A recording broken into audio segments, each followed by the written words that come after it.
திண்டுக்கல்லில் தனது வெற்றி பிரகாசமாக உள்ளது என அம்பாசமுத்திரத்தில் எஸ்டிபிஐ கட்சி மாநில தலைவர் நெல்லை முபாரக் பேட்டியளித்துள்ளார். நெல்லை மாவட்டம் அம்பை மேற்கு தொடர்ச்சி மலைப்பகுதியில் மாஞ்சோலை தேயிலை தோட்டம் அமைந்துள்ளது.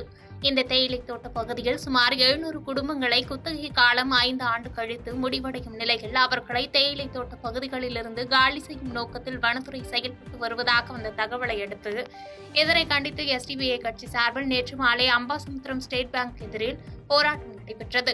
போராட்டத்தில் கலந்து கொண்ட எஸ்டிபிஐ கட்சியின் மாநில தலைவர் நெல்லை முபாரக் செய்தியாளர்களை சந்தித்து பேசினார்.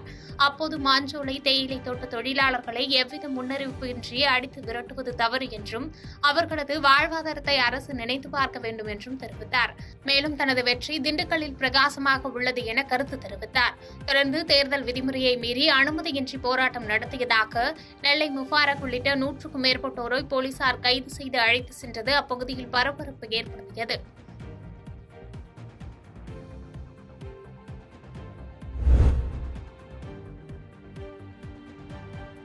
திருவள்ளூர் மாவட்டத்தில் பள்ளி வாகனங்களில் குறைபாடுகள் இருந்தால் பள்ளி மீது கடுமையான நடவடிக்கை எடுக்கப்படும் என மாவட்ட ஆட்சியர் பிரபுசங்கர் எச்சரிக்கை விடுத்துள்ளார். திருவள்ளூர் மாவட்டம் ஆயுதப்படை மைதானத்தில் வட்டார போக்குவரத்து அலுவலகம் சார்பில் பள்ளி வாகனங்களின் பாதுகாப்பு குறித்து மாவட்ட ஆட்சியர் பிரபுசங்கர் மற்றும் மாவட்ட காவல் கண்காணிப்பாளர் சீனிவாச பெருமாள் ஆகியோர் பார்வையிட்டு ஆய்வு மேற்கொண்டனர். அப்பொழுது மாவட்ட ஆட்சியர் பிரபுசங்கர் வாகன ஓட்டுநர்கள் மற்றும் பள்ளி அலுவலர்களுடன் பல்வேறு கலந்துரையாடல் நடத்தி பல்வேறு ஆலோசனைகளை வழங்கினார்.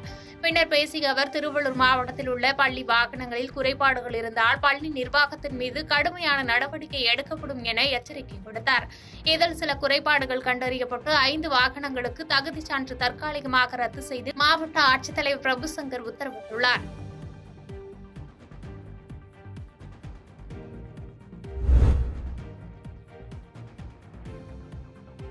மயிலாடுதுறை அருகே சோழம்பேட்டை ஊராட்சியில் உள்ள மாவட்ட அரசு மாதிரி பள்ளியில் 10 மற்றும் 11ஆம் வகுப்பு சேர்க்கைக்கான கலந்தாய்வு நிகழ்ச்சி மாவட்ட ஆட்சியர் மகாபாரதி தலைமையில் நடைபெற்றது. இந்நிகழ்ச்சியில் 2023-2024 கல்வியாண்டில் 10 மற்றும் 11ஆம் வகுப்பு பொதுத் தேர்வில் 100க்கு 100 மதிப்பெண் பெற்ற மாணவிகள் மற்றும் அதிக மதிப்பெண் பெற்ற மாணவிகள் என மொத்தம் 11 பேருக்கு பொன்னாடை போர்த்தி புத்தகங்களை பரிசாக வழங்கி மாணவர்கள் மத்தியில் ஆட்சித்தலைவர் உரையாற்றினார். மாவட்டத்தில் பள்ளிகளில் சிறப்பாக பயிலும் மாணவர்களை தேர்வு செய்து அவர்கள் மயிலாடுதுறை மாவட்ட அரசு மாதிரி பள்ளியில் சேர்க்கப்படுவதால் ஏற்கனவே சிறப்பாக பயிலும் மாணவர்களின் உயர்கல்விக்கு தேவையான வழிகாட்டல் மற்றும் அவர்களின் திறமைகளும் வளர்க்கப்படுகிறது என்றார்.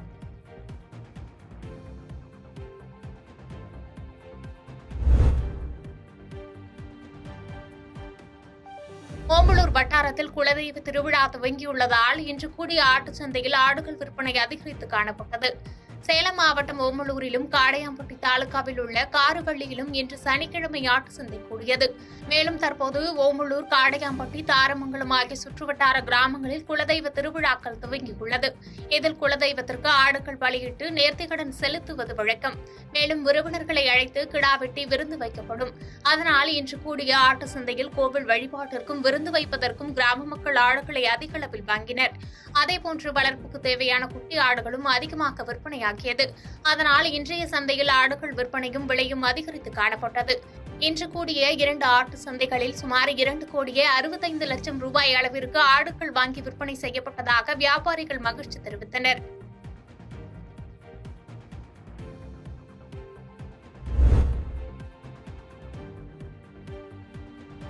சாணார்பட்டி அருகே கோவில் திருவிழாவில் 60 அடி உயரமுள்ள வழுக்குமரம் ஏறும் நிகழ்ச்சியில் போட்டி போட்டு ஏறிய இளைஞர்கள். திண்டுக்கல் மாவட்டம் சாணார்பட்டி அருகே உள்ள மடூர் கிராமத்தில் உள்ள ஸ்ரீ காளியம்மன், ஸ்ரீ பகவதி அம்மன், முத்தாலம்மன் கோவில் திருவிழா கடந்த 15 நாட்களுக்கு முன்பு காப்பு கட்டுதல் நிகழ்ச்சியுடன் திருவிழா தொடங்கியது. இந்த திருவிழாவின் முக்கிய நிகழ்ச்சியான வழுக்குமரம் ஏறும் நிகழ்ச்சி நேற்று மாலை களை கட்டியது.